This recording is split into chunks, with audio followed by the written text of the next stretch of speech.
আসসালামু আলাইকুম। সারা বাংলাদেশের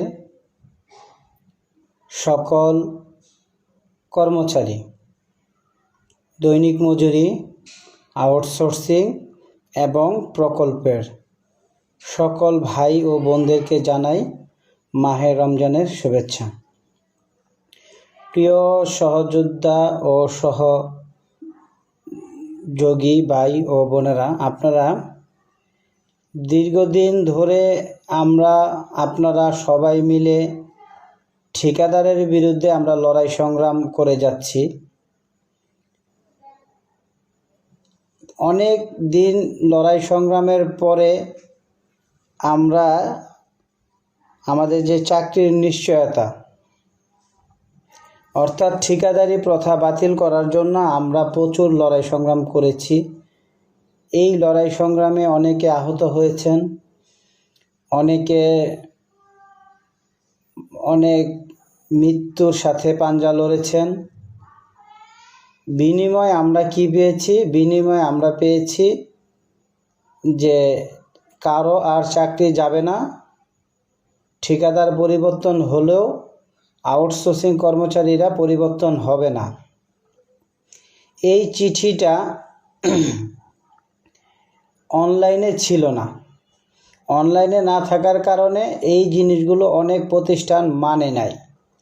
আমরা যখন পরবর্তীতে প্রায় 2-3 মাস পরে আমরা যখন এই বিষয়টা নিয়ে যখন বিভিন্ন মন্ত্রণালয়ে গিয়ে কথা বলি, তখন এই চিঠিটা অনলাইনে দিতে বাধ্য হয়। একটা জিনিস সুস্পষ্ট, কেউ ঠিকাদার প্রথা বাতিল হয়ে যাক সে অন্তর থেকে নিজেই চায় না। অর্থাৎ আমি একজন আউটসোর্সিং কর্মচারী, আমি নিজেই চাই না যে এই ঠিকাদারি প্রথা বাতিল হয়ে যাক।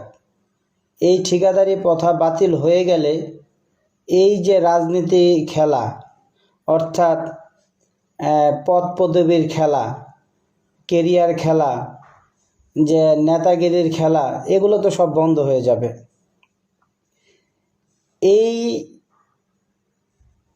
আন্দোলন সংগ্রামে আপনারা দেখেছেন যে বিভিন্ন সময় আপনার কল্যাণ পরিষদ যখন ভয় পাইছে যে আন্দোলন করলে জেল জুলুম হইতে পারে, তাদের কেরিয়ার নষ্ট হতে পারে, তখন এই আলহামদুলিল্লাহ শব্দ ব্যবহার করা হয়েছে। এখন আলহামদুলিল্লাহ শব্দ কেন ব্যবহার করা হচ্ছে? আবারও ওই পুরনো বাতাস, যে পরিস্থিতি বোঝা, দেশের পরিস্থিতি বোঝা, যে দেশ এখন আন্দোলনমুখী, এই সময় আন্দোলন করা যাবে কি না, এই সময়টা মানুষ তো অনেকই হতাশ। আপনারা জানেন 180 দিনের একটা কর্মসূচি ঘোষণা করেছেন আমাদের প্রধানমন্ত্রী তারেক রহমান সাহেব। এই 180 দিনের ভিতরে উনি এই দেশটাকে প্রতিনিয়ত প্রতিদিন একটা করে সমস্যা সমাধান করার জন্য সে একটা চ্যালেঞ্জ ছুড়ে দিছে। তো সেই ক্ষেত্রে আমরা এই 180 দিনের মধ্যে আমাদের রাস্তায় নামতে হবে। এর ভিতরে যদি আমরা রাস্তায় না নামি, তাহলে এই ঠিকাদারি প্রথা বাতিল হবে না। শ্রমিকের চাকরি আবারও চলে যাবে। শ্রমিকদের এই সময়টা যদি আমরা পার করি, তাহলে শ্রমিকরা বিপদে পড়বে। অনেকে আমরা আন্দোলনের করার জন্য বিভিন্ন ধরনের মিটিং বা বৈঠক করতেছি, যে কিসের উপরে এই আন্দোলন সংগ্রামটা করতে হয় বা করব। তো আন্দোলন করার জন্য আমাদের সর্বপ্রথম হচ্ছে সংগঠিত হওয়া। যদি আমরা সংগঠিত না হতে পারি, তাহলে আমরা আন্দোলনের ডাক দিব কিভাবে? এখন আন্দোলনটা ডাক দিবে কে? আপনারা বারবার দেখছেন সবগুলো আন্দোলনেই ঐক্য পরিষদ ডাক দিয়েছে, আগামীতেও ডাক দিবে। আন্দোলন ছাড়া এই দাবি পূরণ হবে না। এই আন্দোলন না করলে, এই 180 দিনের ভিতরে যদি আমরা কোনো বড় একটা আন্দোলন সংগ্রাম না করতে পারি, তাহলে দেখবেন ঠিকাদাররা আবারও জিতে যাবে। এখন আমরা অনেকেই আপোষ করতে শিখে গেছি। আপোষ করাটা আমাদের কাছে এখন মানে একটা অস্ত্র হয়ে গেছে, যে দেখি আপোষ করে চলা যায় কিনা, আপোষ করা যায় কিনা। আর বারবার তো লড়াই সংগ্রাম আমরা করলাম, তো আমাদের রেজাল্ট তো জিরো।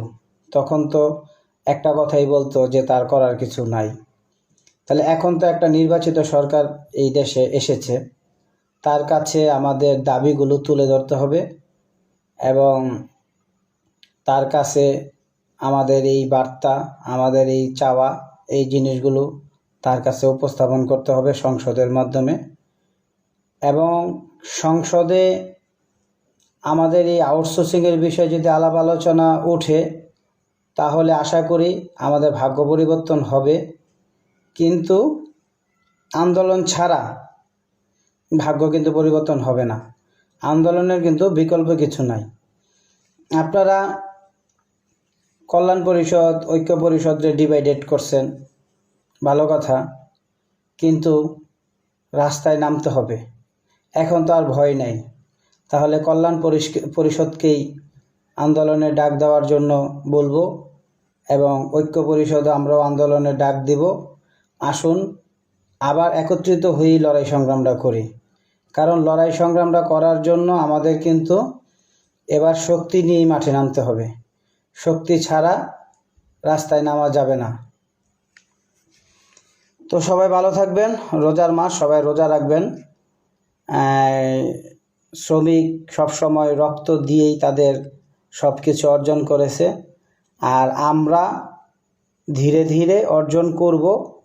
তাড়াহুড়ো করে বা একসাথে সব কিছু পাওয়া যায় না, ধীরে ধীরে এই জিনিসগুলো অর্জন করতে হয়। আন্দোলনের বিকল্প কিছু নাই, আন্দোলনের জন্য সবাই প্রস্তুত হতে হবে।